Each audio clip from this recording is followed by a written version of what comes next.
김범도의 경제 플랫화이트. 오늘도 제가 정말 좋아하는 파이낸셜 타임스의 수석 논설위원 마틴 울프와 경제 플랫화이트 한잔 하시죠. 여러분들의 경제적인 안목이 달라집니다. 오늘 함께할 칼럼은 정치는 중국 경제의 가장 큰 위협이다. 중국의 성장률 둔화, 합리적인 소비자 주도 모델로 전환하는 어려움, 그리고 인구 문제, 이런 문제보다 훨씬 이겨내기 어려운 것이 중국의 정치입니다. 미국의 동맹국들의 중국에 대한 적대감을 극복해야 되고, 공산주의 국가와 자본주의 국가들 간의 관계를 유지하기 위해서 보다 균형 잡힌 경제로 변화해야 합니다. 그렇지 않으면 고소득 국가와의 갈등을 빚는 중진국 함정에 빠질 뿐이죠. 기업들이 중국과 거래할 때 느끼는 여러 위험들도 가장 큰 문제 중에 하나입니다. 트럼프가 거칠게 몰아붙이고 바이든이 조금 점잖게 시행 중인 무역 제재는 별로 큰 영향이 없었습니다.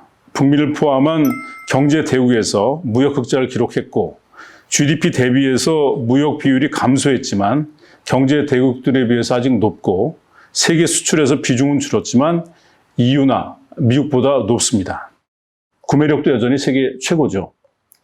홍콩 금융그룹 가베켈은 미국과 동맹국들이 중국이 첨단 반도체 칩을 만드는 것을 효과적으로 차단했다, 이런 분석도 하지만 반대로 미국이 중국에 대해서 무역과 기술 전쟁을 벌이고 관세와 여러 통제를 해도 미국의 중국 상품에 대한 의존도는 줄어들지 않는다.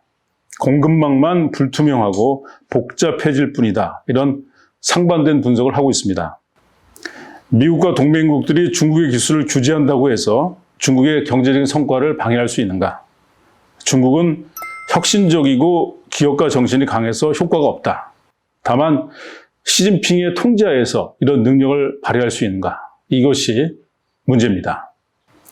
실용주의적 천재였던 등소평, 중국 경제가 개방적이고 역동적이고 자유로울 수 있도록 허용하고 정치적인 통제를 즐기지 않았습니다.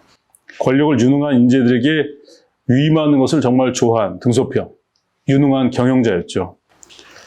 그렇지만 결과적으로 등소평의 잘못은 아니지만 기업과 관료들 간의 부패가 일어났고, 중국은 세계은행 거버넌스 지표에 따르면 고소득 국가 중에 가장 부패한 나라입니다. 시진핑이 이런 부패를 바로잡겠다고 합니다. 권력을 위임하지도 않고 당과 국가에서 권력을 더욱 공고히 하고 있습니다. 그러나 지금 중국의 상황은 성장에만 집중할 수도 없습니다. 국가 안보, 환경, 불평등, 코로나 봉쇄 같은 복잡한 문제들이 많아서 정책 입안과 결정이 쉽지 않습니다.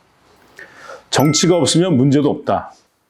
인민들이 정치에 관여하지 않는 한 경제가 자유롭게 작동하는 시대는 지났습니다.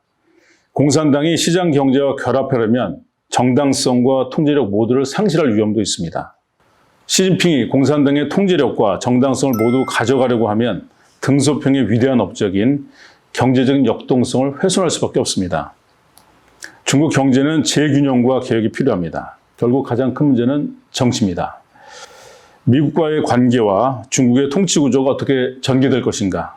과도하고 소모적인 투자가 아닌 합리적인 소비와 더 나은 투자로 전환할 수 있는 의지와 능력이 있는가?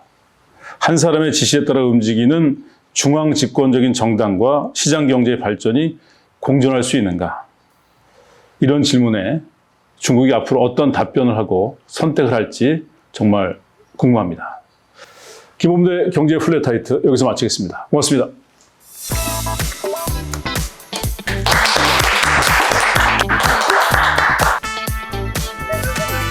그러니까 결국 등소평 모델이 탁월했던 건데, 등소평이 이제 다시 짓고 나면은 이런 상황에서도 민간에게 자율성을 주면서 공산당의 어느 정도 정당성과 통제를 유지할 수 있는지 이게 궁금해지는 거 아닌가?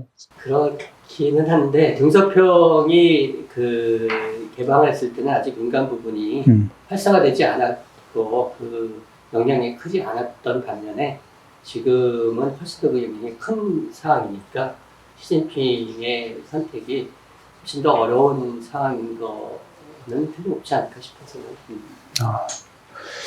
시진핑에게도 어려움이 있다. 근데 좀 등소평보다 호감이 안 가. 네.